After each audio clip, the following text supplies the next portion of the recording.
Today we're going to show you how to install a Balboa Wi-Fi unit. It's quite an easy unit to install. I'm going to show you on a Dominion spa.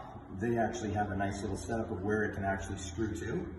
So it's a little unit that we'll just screw to the backing here.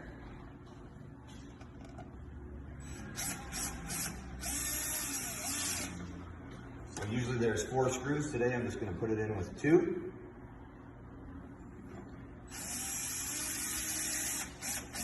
So it can be hooked up there.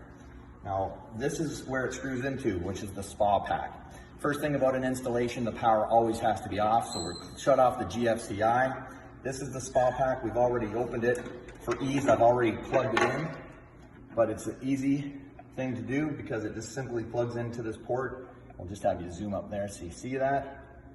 And then you can tuck away the wire and we'll be able to close up the spa pack after.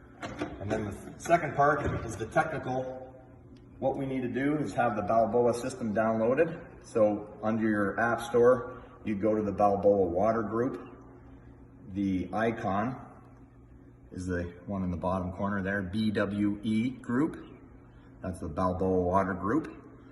Once you're in on that, this unit is set up through Wi-Fi. So to your settings, to your Wi-Fi, you'd find a new setting for the hot tub Wi-Fi unit. You'll be able to connect and then run your hot tub and the system through that.